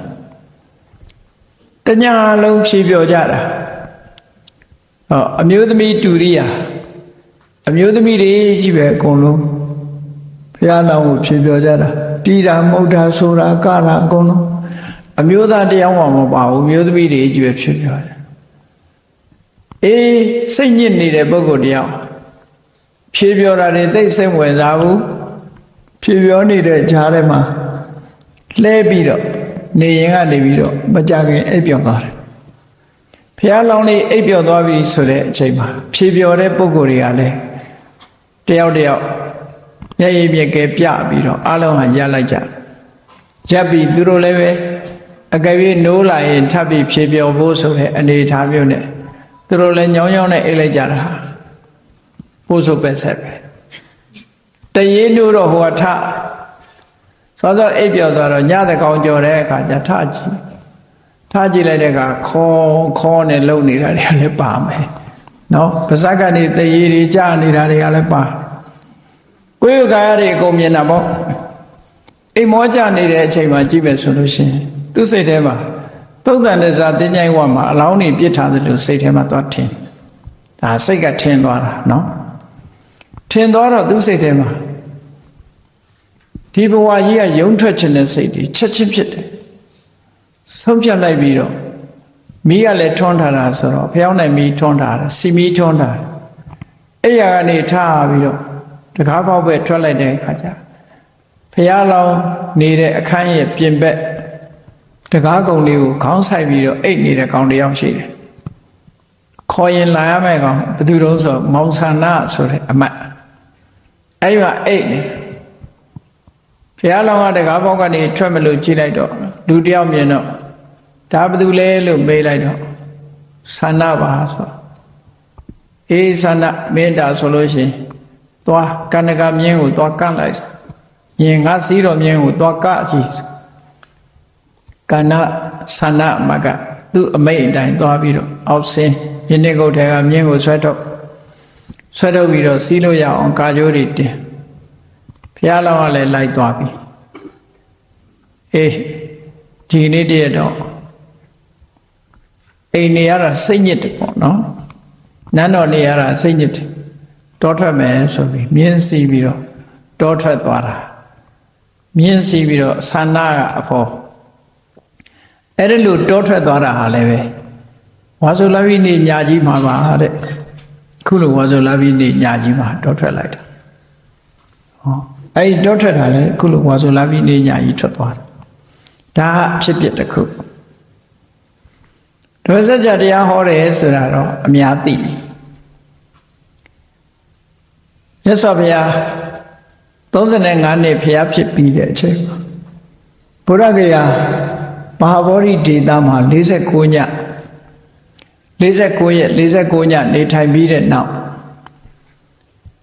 ဝါဆိုလာဆန်း9ရက်နေ့လောက်မှာဣတိပတနာဘက်ပိဿဝဂီတွေတရားဟောဖို့ထွက်သွားတယ်ဝါဆိုလာပြီးနေ့ညနေရောက်တဲ့အချိန်မှာပိဿဝဂီတွေနဲ့တွေ့ပြီးတော့နေမဝင်ခင်လေးမှာဓမ္မစကြာတရားကိုစပြီးတော့ဟောတယ်။ဟောဓမ္မစကြာတရားပြည့်ပြည့်ဝဝဟောထားတာရှိတယ်ပေါ့။အဲ့ဒီလိုဓမ္မစကြာတရားဟောတာဟာလည်းပဲဝါဆိုလာပြီးနေညပဲတဲ့ထူးခြားတဲ့အဖြစ်တစ်ခုဖြစ်ခဲ့ဘုရားရဲ့ဘဝ။ဟောနောက်တစ်ခုကြတော့ဘုရားဖြစ်လို့9ဝါမြောက်တဲ့ဝါဆိုရမယ့်အချိန်ထူးခြားတဲ့အဖြစ်ကြီးတစ်ခုဘာဖြစ်လာတော့လို့ဆိုရာဇဂိုမြို့မှာရာဇဂိုတထေးဆိုတာရှိတယ်ဘယ်ဘာသာမှမကိုးကွယ်ဘူးသူကဘယ်ဘာသာမှကိုမကိုးကွယ်ခုခေတ်လို့ဆိုရင်တော့ဘာသာမဲ့နော်ဘာသာမဲ့ဘာကိုမှမကိုးကွယ်ဘူးတရက်တော့သူကရေချိုးရင်ပိုက်တွေတားပြီးတော့ရေချိုးတာဆိုသူတားထားတဲ့ပိုက်တွေမှာလာပြီးတော့တစ်တုံးတုံးညှိတယ်ညှိတယ်နဲ့အဲ့ဒီတစ်တုံးကိုဘာလဲဆိုတာသိအောင်ပစိန်လေးနဲ့ခုတ်ပြီးတော့ကြည့်တဲ့အခါအင်မတန်တန်မိုးရှိတဲ့စန္ဒကူနှစ်တုံကြီးဖြစ်နေမျောလာတဲ့စန္ဒကူနှစ်တုံကြီးအဲ့ဒီစန္ဒကူနှစ်တုံကြီးတွေးလိုက်တဲ့အခါကျတော့ငါအိမ်မှာစန္ဒကူတွေအများကြီးရှိတယ်ပေါ့တကယ်ကတော့အတ္တမတန်ကြေရှိတယ်သူစိတ်ထဲမှာဘာပေါ်တော့ဆိုရာဇဂိုမြို့ဆိုတာဘာသာရေးသမားတွေအလွန်များတယ်ဖယားမပွင့်ခင်ကလည်းဘာသာတရားတွေဟောပြောနေတဲ့ပုဂ္ဂိုလ်တွေအလွန်များ philosopher တွေချက်စားရအရာမကရာတိုင်းပဲဖျားလောင်းတော့မှာဟိုဟိမွန်တာဒီ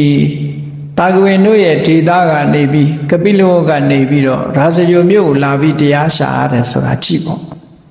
ဘလောက် philosopher တွေများတယ်လဲဆိုအဲ့ဒီမှာလာပြီးတော့လောက်တာလေအဲ့ဒီမှာလာတရားရှာတာတရားကျင့်တာအဝေးကြီးကလာခဲ့ရအဲ့တော့ရာဇဂိုမြို့မှာphilosopher တွေတွေးခေါ်သမားတွေအယူဆတွေအမှန်တမ်းများတာပေါ့များတော့တချို့လည်းသမထကျင့်စဉ်တွေပေါပေါရောဖြစ်ပြီးတော့သူတို့ကိုသူတို့တကိုးရှိတယ်သူတို့ကိုသူတို့ယဟနာကြီးတွေဖြစ်နေပြီဖျားဖြစ်နေပြီလို့ကြော်ညာပြီးတော့ကိုယ်ပဲစိတ်ကတဲ့ပုဂ္ဂိုလ်တွေနဲ့တပည့်ပိဋကတ်တွေနဲ့အင်တာမဘာသာရေးမှာဟောပြောပြီးထက်ထက်မြက်မြက်ကြီး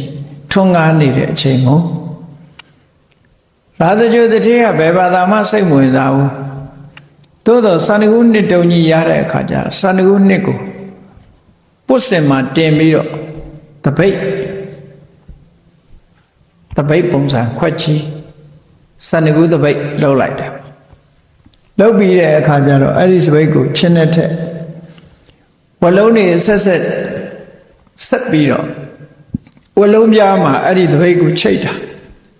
စန္ဒကုတပိတ်ကြီးကိုချိတ်တာတော့ကြောညတယ်ရာဇဂိုမြို့မှာတဲ့ငါလည်းယဟန္တာသူလည်းယဟန္တာငါလည်းတကိုးရှင်သူလည်းတကိုးရှင်နဲ့ဘာသာရေးသမားတွေနာမည်ကြီးတွေအများကြီးရှိတာပဲငါလည်းဘယ်ဘာသာမှကိုးကွယ်ရတာမဟုတ်သေးဘူးအဲ့တော့ဝလုံးတွေချိတ်ပြီးအတောင်60လောက်မြင့်တဲ့အရက်မှာချိတ်ထားတဲ့ဟောဒီတပိတ်ကိုကောင်းကင်ကနေသွားပြီးယူနိုင်တဲ့ပုဂ္ဂိုလ်အဲ့ဒီပုဂ္ဂိုလ်ငါကိုးကွယ်မယ်ပေါ့အဲ့ဒီဘာသာကိုငါယူမယ်အဲ့ဒီဘာသာဝင်ဖြစ်မယ်ဆိုပြီးတော့ကြေညာလိုက်တာကြေညာလိုက်ရောတထေအိမ်သွားပြီးတော့ဒီအယူဝါဒအမျိုးစုံရှိကြတဲ့ဘာသာရေးခေါင်းဆောင်တွေကလူလွတ်ပြီးတော့အဲ့လိုမလုံးတဲ့အကြောင်းသူတို့ကိုလှူတဲ့အကြောင်းသူတို့ဟာတကယ်ယဟနာဖြစ်တဲ့အကြောင်းတွေပြောပြီးတော့စီယုံညဘယ်လိုစီယုံရာဇဂိုတထေကမလိုက်တာသူကြေညာထားတဲ့အတိုင်းလုံနိုင်ရင်လုံမလုံနိုင်ရင်လာမဖြီးနဲ့ပေါ့မရဘူးဘယ်သူမှလက်မခံအဲ့တော့ကြေညာထားတဲ့ရက်ကလည်းတစ်ပတ်လောက်ရှိသွားပြီ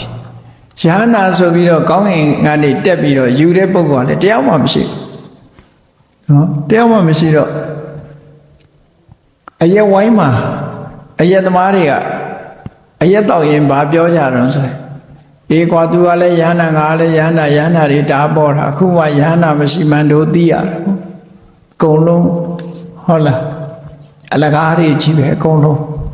ဘယ်သူမှယဟနာမဟုတ်ဘူးဘယ်သူမှတကူမရှိဘူး9ရက်ခြေညာထားတဲ့တပိတ်ဘယ်သူမှမယူသေးဘူးဒီတိုင်းတန်းလမ်းမယ်နော်သူတို့ငှက်မို့ပြန်နိုင်မှာလားဘယ်လိုမှမယူနိုင်ပါဘူးအလကားလိမ့်ညာနေတာတွေပါလို့အရက်ဝိုင်းပြောတာကိုရှင်မောကလန်ကဆုံးခံရင်ကြားလာတဲ့အခါကျတော့သူကလည်းတကိုးရှင်ပဲဒါပေမဲ့သူကိုယ်တိုင်တော့မယူဘူးရှင်ပိန်တော်လာပါရတော်စားကိုသွားစီးယုံတယ်ကိုတော်တဲ့လူတွေကဒီလိုပြောကုန်ပြီတယ်အဲ့ဒီပြောတဲ့စကားကတပည့်တော်တို့ကထိခိုက်နေပြီကိုတော်လုံးမလားလဲနော်ဒီတပိတ်သွားယူပါလားကိုတော်ဆိုတော့ရှင်ပိန်တော်လာကောင်းပြီလို့ဆိုပြီးတော့စံပိန်ရင်ဝင်စားလိုက်တယ်သူကစံပိန်ရင်ဝင်စားပြီးတော့အဲ့ဒီရာဇဂိုမြို့ဆိုတာကြောက်တုံးကြောက်ခဲတွေရတယ်အလွန်များတယ်အလွန်ကျယ်ပြန့်တဲ့3 កောင်လောက်အတိုင်းတာကြီးမားတဲ့ကြောက်တုံးကြီးတစ်ခုတကိုးတော်နဲ့မယူသွားတယ်ရာဇဂိုမြို့ရဲ့အကျယ်ဝန်းကလည်း3 កောင်ပဲရှိတယ်အဲ့ဒီမှာကြောက်တုံးကြီးနဲ့အပေါ်ကနေပြီးတော့လှက်ပတ်လိုက်တဲ့အခါရာဇဂိုမြို့ပေါ်မှာကြောက်တုံးကြီးဖုံးထားတယ်လို့ဖြစ်တယ်ဒါကသူကဘာလို့စိုက်ကိုသုံးတာလူတွေစိတ်ဝင်စားလောက်အောင်လုပ်ပြလိုက်တာလေအကယ်၍သာကောင်းကင်ကသူပြန်သွားပြီးယူလိုက်မယ်ဆိုလူတိုင်းသိကြမှာသိပါလေအခုတော့လဲနေလေအောင်မြင်းဆောင်မကြဟာမြို့ပေါ်မှာကြောက်တုံးကြီးပြန်လာတဲ့ကြောက်တုံးကြီးပြုတ်ချရင်တော့အလုံးသေးကြမှာဆိုကြောက်တယ်လေလူတွေကအားလုံးအုံကြက်တစ်မျိုးလုံးဟာ အိတ်နေတဲ့လူတော်မရှိတော့အကုန်လုံးဟာကောင်းငင်မော့ကြည့်နေကြရတဲ့အချိန်ဖြစ်တယ်ဒါစိတ်ဝင်စားအောင်ရင်ဖန်တီးလိုက်တာခုခေတ်ပြောရင်တော့ psycho သုံးတယ်ပေါ့နော်အနိုးဆိုရင်မသိလိုက်ကြတာတွေရှိလိုက်အဲ့လိုလုံးတော့မျိုးထဲမှာရှိတဲ့လူတယောက်မှမကြံဘူးအကုန်လုံးကြောက်တုံးကြီးသူတို့မြို့ပေါ်မှာဝဲနေတာလဲတွေ့လိုက်ဟောအကုန်လုံးကြောက်လန့်တကြားဖြစ်နေတဲ့အချိန်လေးပါရှင်ပိန်တော်လာကကြောက်တုံးကြီးထွင်းပြီးတော့သူ့ပုံလေးကိုပြတယ်အဲ့ဒီကြတော့ဟာဥပိန်တော်လာကြီးပဲဟုတ်မအရှင်ဘုရားကြောက်တုံးကြီးလွတ်မချလိုက်ပါနဲ့တပည့်တော်တို့ပေါ့ပြပြဖို့ကြည်သွားပါလိမ့်မယ်ဆိုတော့ရှင်ပိန်တော်လာကအဲ့ဒီမှာသူတကိုးတဲ့ပဲအဲ့ဒီမယူလာတဲ့ကြောက်တုံးကြီးကိုသူ့နေရာပြန်ပို့လိုက်တယ်ပြန်ပို့ပြီးပြီဆိုတော့မှခုနကတထေးအိမ်မှာချိတ်ထားတဲ့စန္ဒကူးတပိတ်နာကြွသွားတော့မှတထေးကသူကိုယ်တိုင်မြင်ရပြီကောင်းငင်ကြွတာအဲ့ဒီကြတော့မှအရှင်ဘုရားအိမ်မော်ကြွပါဆိုပြီးတော့စန္ဒကူးတပိတ်ထဲဆွမ်းနေပါတွေထည့်ပြီးတော့လှူလာဟောလှူပြီးတော့သူကလည်းဘုရားဘာသာဖြစ်ခံယူမှာပေါ့လေအဲ့ဒီချိန်ကဇာလန်ကအဲ့ဒီတော့မြို့ထဲမှာမတွေ့လိုက်ရတဲ့လူတွေကလည်းအများကြီးတောထဲသွားနေတဲ့ထင်းခုန်နေတဲ့လူတို့ဘာတို့ဒါမျိုးတွေရှိမှာပေါ့နော်ခီးထွက်နေတဲ့လူတွေတို့မတွေ့လိုက်ရပုတ်အော်တောင်းလဲတစ်မျိုးလုံးပြောနေကြတာရှင်ပိန်တော်လာကြောင်းပြန်သွားသည့်အထိအောင်လူတွေကပြောမဆုံးဘူးဖြစ်နေမတွေ့လိုက်ရတဲ့လူတွေကနောက်ကနေတကောက်ကောက်လိုက်လာတွေ့တဲ့လူတွေကလည်းနောက်ထပ်ထပ်ချိကျင်တယ်လေတကူပြပါအောင်နဲ့လိုက်လာတာဘယ်အထိရောက်သွားတော့ဆိုဝေလူဝန်ကျောင်းထီအောင်ရောက်လာလူတွေကအုံနဲ့နောက်ကပါလာတော့မြတ်စွာဘုရားနဲ့တွေ့ဘုရားကဆူရညနာမကြိုက်ဘူးလေမကြိုက်တော့ဘာလုပ်ကြတာလဲလူတွေတုံအုံနဲ့ဆိုတော့ရဟန်းတွေကလျှောက်တယ်စန္ဒကူးတပိတ်ကိုရှင်ပိန်တော်လာကောင်းကင်မှာတက်ပြီးတော့တကူပြပြီးယူတဲ့အခါမကြည့်လိုက်ရတဲ့လူတွေရောကြည့်လိုက်ရတဲ့လူတွေရောနောက်ကလေတကောက်ကောက်လိုက်လာပြီးတော့ပြပါအောင်နဲ့နောက်ကနေကြည့်မချင်တဲ့လူတွေကလိုက်နေတဲ့အကြောင်းဘုရားလျှောက်တော့မြတ်စွာဘုရားရှင်ပိန်တော်လာခေါ်ပြီးတော့ပြစ်တင်မောင်းမဲ့ပြီးအဲ့ဒီစန္ဒကူးတပိတ်ကိုအစိမ့်စိမ့်မော်ခွဲပြီးတော့ယဟန်နေတွေးပြီးတော့မျက်လုံးကွင်းနဲ့မျက်စင်းအဖြစ်အသုံးချခိုင်းလိုက်ပြီးတော့ဒီတပိတ်မျိုးကိုနောက်ထပ်မသုံးရဘူးပြီးတော့ဘယ်တော့မှတကူမပြရဘူးဆိုတဲ့စိတ်ကံချက်ထုတ်လိုက်တယ်နော်ဘာလို့တကူမပြရတာတော့လို့ဆိုမြတ်စွာဘုရားရဲ့ရည်ရွယ်ချက်ကဘာလဲလို့ဆိုရင်လူတွေကိုအထင်ကြီးအောင်လုပ်ပြီးတော့စီယုံတဲ့နေ့ကိုမြတ်စွာဘုရားကောင်းတယ်လို့မယူဆနော်တကယ်ကိုနားလည်ပါလဲဖြစ်အောင်အသိဉာဏ်ပေးပြီးဆုံးမတဲ့အနုတသနိပါဠိဟာတွေကတခုပဲဘုရားလက်ခံတကူပြစီယုံတာတွေကဘာတွေဖြစ်လာနိုင်တော့ဆိုရင်မျက်လက်ပြတာနဲ့သွားတူတယ်ပေါ့တော့ကြမျက်လက်တွေနဲ့တကူတွေနဲ့ရောထွေးပြီးတော့လူတွေကလမ်းလွဲသွားနိုင်တယ်မြတ်စွာဘုရားဆိုတာတရားတွေလမ်းလွဲသွားမှာအလွန်စိုးရိမ်ရောမှုတယ်ဒါကြောင့်အသိဉာဏ်ကိုပဲပေးခြင်းဒီလိုစီယုံတာမျိုးကိုမြတ်စွာဘုရားလုံးဝမလိုလားသည့်အတွက်ကြောင့်တကူမပြရဘူးလို့ပြညတ်တယ်နားလည်အောင်ပဲဆုံးမသွန်သင်ရမယ်အသိဉာဏ်ပဲပေးရမယ်လို့ဒါကြောင့်မို့တကူ၃မျိုးရှိတယ်တစ်မျိုးကအခုလိုမြေရှိုးမိုးပြန်တကူတွေအမျိုးမျိုးလုံးပြအဋ္ဌိပါတိဟာရိယလို့ခေါ်တယ်အဲ့ဒါမျိုးမလုံးအောင်ဘူးတဲ့အာဒေသနာပါတိဟာရိယမင်းဘာတွေတွေးနေတာပဲခုနဒီလာတော့ဘာတွေကြမ်းနေတာပဲအခုဘာတွေပြောနေဘာတွေစိတ်ကူးနေတယ်ဆိုတာကိုအတတ်ပြောတဲ့သူများစိတ်ကိုဖတ်တဲ့သူများစိတ်ကိုဟောနိုင်တဲ့အတ္တမျိုးနဲ့လည်းမစည်းရုံးရဘူးတဲ့။ဘာနဲ့စည်းရုံးရမလဲ။အေးဒီလိုမနေနဲ့ဒီလိုနေဒါတွေမတွေးနဲ့ဒါကိုတွေးဒီလိုနှလုံးမသွင်းနဲ့ဒီလိုနှလုံးသွင်းအကုသိုလ်ဆိုတာရှောင်ရတယ်ကုသိုလ်ဆိုတာလုပ်ရတယ်ဆိုတဲ့ဆုံးမသွန်သင်ချက်တွေသာလုပ်ရမယ်လို့မြတ်စွာဘုရားဆုံးမတာနော်။အဲ့ဒီလိုသိက္ခာပုဒ်လည်းပြညတ်လိုက်တာရာဇဂိုမြို့တစ်မြို့လုံးလဲဒီအကြောင်းတွေအကုန်လုံးခိုးလေးတကြောဖြစ်သွားတယ်တကူပြတာကိုမြတ်စွာဘုရားကသဘောမကျဘူးရှင်ပိန်တော်လာအငေါက်ခံရတယ်ဆိုတာအစနော်ရှင်ပိန်တော်လာငေါက်ခံရတယ်တပည့်တွေတကူမပြဘူးမြတ်စွာဘုရားတားမြစ်တယ်ဆိုတာတွေရောကြားတော့ဘယ်သူတွေကြားသွားတော့ဆိုတော့ဟို ပုရဏကသဘာတို့မဂ္ဂလိဂောသလာတို့ဟန်ဆောင်ပန်းဆောင်တွေအကုန်ကြားသွားတဲ့အခါကျတော့သူတို့ကဝါဒပြန်ဖြန်းညာကြည်ပါလားငါတို့ကအဲ့ဒါကြောင့်မပြတာလူဆိုတာလားနော်ငါတို့ကဒီလိုဖြစ်မှဆိုလို့ကိုမပြဒီအဲ့ဒီကိုတော့အကင်းမပါလားရဟန်းဂေါတမရဲ့တပည့်တွေမပါတာမလိမ္မာတာဒီလိုဖြစ်မှဆိုတော့ငါတို့မပြတာဒီတကူဆိုတာတလောက်လေးနဲ့ပြရတာမဟုတ်ဘူးပေါ့ကြည်ရဟန်းဂေါတမကသူကသိက္ခာပုဒ်ပြညတ်လိုက်တယ်ဆိုရင်တော့ဒီစီကံကြီးချလိုက်ပြီဆိုရင်တော့တို့ကတော့ဟန်ကြတာပဲကွာသူနဲ့တကူပြိုင်မယ်ဆိုပြီးတော့တို့ဘာရဖြတ်သူကလည်းသူတကူဘယ်တော့မှပြမှာမဟုတ်ဘူးမပြဘူးဆိုရင်သူရှုံးမှာပဲဆိုပြီးတော့အနိုင်တွက်တာနော်တွက်လိုက်တာတွက်လိုက်ပြီးတော့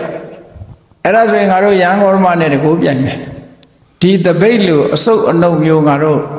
တန်ဖိုးမရှိတဲ့ပစ္စည်းကိုယူပြီးတော့တကူပြတာမျိုးငါတို့ကမလုပ်ဘူး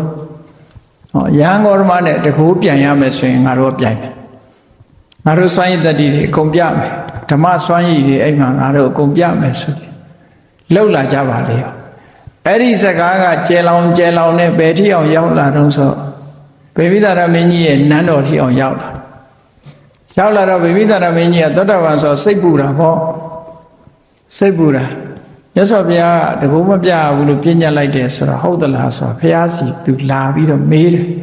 ရှင်ဘုရားတကူမပြဘူးလို့ပြညတ်တယ်ဆိုဟုတ်လားသိက္ခာပုဒ်ထုတ်တယ်ဆိုဟုတ်သလားဟုတ်တယ်အဲ့ဒါကိုခွင့်ကောင်းယူပြီးတော့ဝါရတွေဖြန့်ကုန်ပြီရှင်ဘုရားနဲ့တကူပြိုင်မယ်လို့ပြောပြီအဲ့ဒါဘယ်လိုလုပ်မလို့ဆိုဟာသူတို့ပြိုင်ငါလည်းပြိုင်ရုံပဲပေါ့ကွာနော်သူတို့ပြိုင်ရင်ငါလည်းပြိုင်ဟာရှင်ဘုရားကမပြိုင်ရဘူးလို့သူများတွေတားပြီးတော့အရှင်ဘုရားကိုယ်တိုင်ပြိုင်ရောတင့်တော်ပါမလားပေါ့နော်တင့်တော်ပါမလားဆိုမြတ်စွာဘုရားရှင်းရှင်းလေးရရှင်းပြတာတက္ကမင်းကြီးရဲ့တရားဥယျာဉ်ရှိတယ်မဟုတ်လားတဲ့ရှိပါတယ်အေးတရားတိတီးပြီးအမဲ့နေတဲ့အချိန်မှာဆိုရင်တရားတိကိုသူမှမခူးရလို့ဥပဒေထုတ်တယ်မဟုတ်လားထုတ်တယ်ဒါဖြင့်တင်မင်းကြီးဥယျာဉ်နဲ့သွားတဲ့အခါကျတော့တင်မင်းကြီးတရားတိခူးတော့ဘာဖြစ်ဒါတပည့်တော်ဟာပဲတဲ့တပည့်တော်တော့ကြိုက်လို့ခူးလို့ရတယ်အေးအဲ့ဒီတိုင်းပဲငါပြညတ်တာကတပည့်တွေအတွက်ပြညတ်တာငါတော့ကြိုက်တယ်လို့ပြလို့ရတယ်အဲ့ဒါလို့လဲဗိမိသာရမင်းကြီးကိုပြောလိုက်တော့ဗိမိသာရမင်းကြီးကအဲ့ဒီသတင်းကိုဖြန့်လိုက်တဲ့အခါကျဟာကိုကျိုးနေဖေး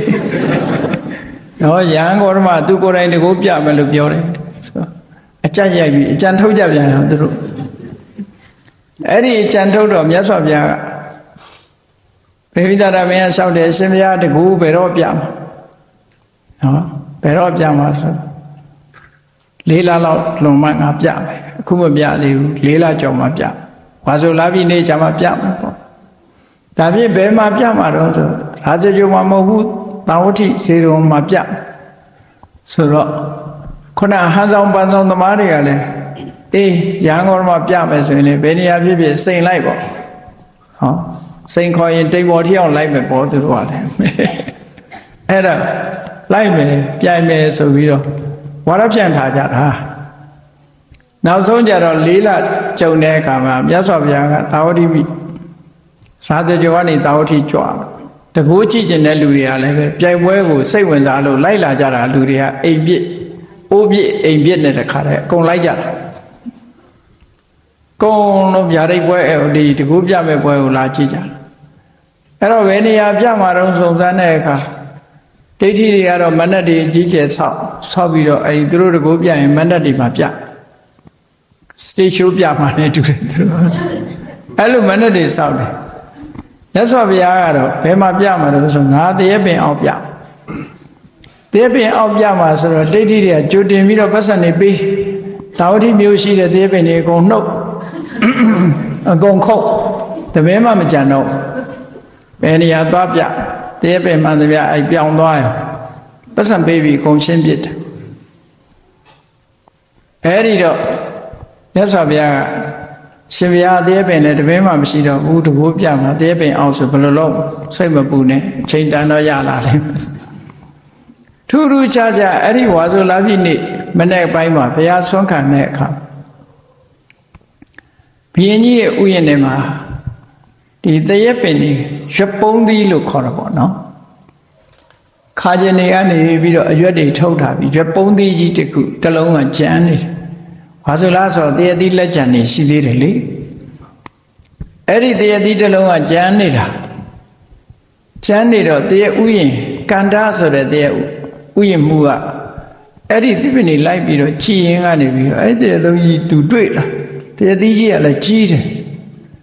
တလုံးနဲ့ကြမ်းတာအဲ့ဒါကြီးခူးပြီးတော့ဘယင်သွားဆက်မလို့လာလမ်းမှာဘုရားနဲ့တွေ့တဲ့အခါကျဩဘယင်ဆက်ရင်ငါဆုတော်လက်တော်လောက်ပဲချမှာပါဘုရားလှူတာကပူတန်မိုးရှိပါတယ်ဆိုပြီးမြတ်စွာဘုရားကို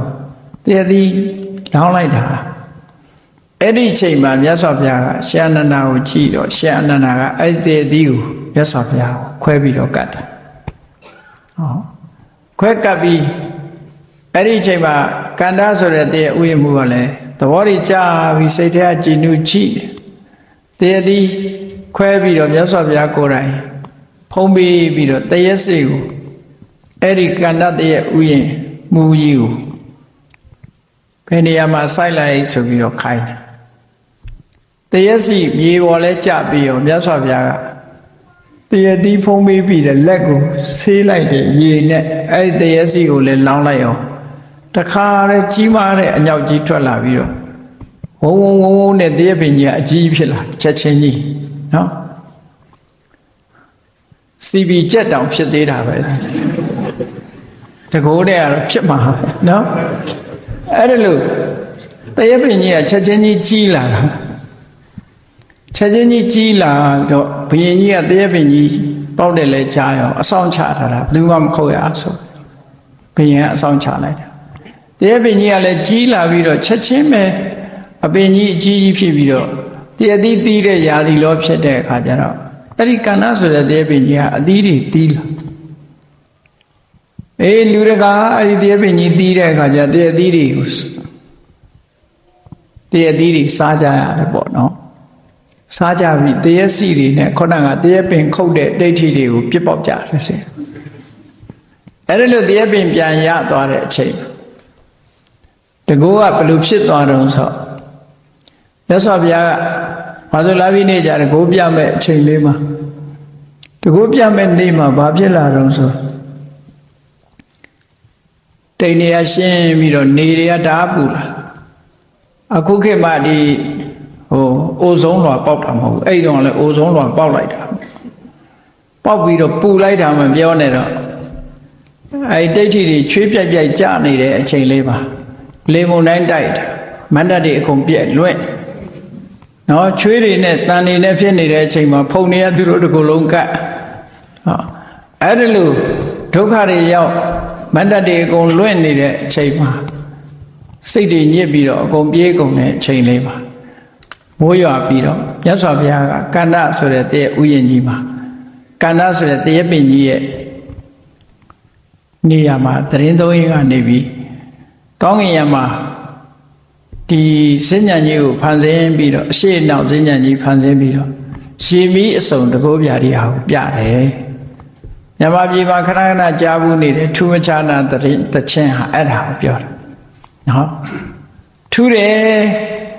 ရေနဲ့မီးနဲ့ဖြစ်ပေါ်လာတဲ့အချိန်ဟာမခြားနာဘူးအမှန်တမ်းထူးဆန်းမိမယ်လို့မခြားနာဘူး